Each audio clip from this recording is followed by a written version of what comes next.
покажем на младите хора, че могат да се забавляват без екрани. Защото детството трябва да бъде реално и вълшебно.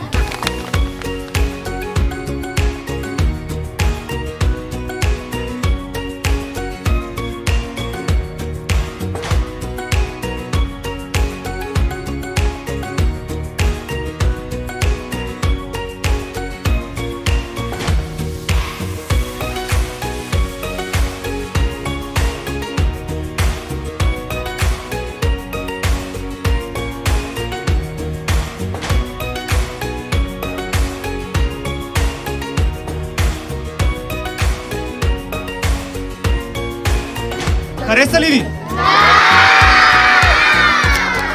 Ами хайде да преминем към раздаването. Хайде пак! До година ще дойдете ли пак?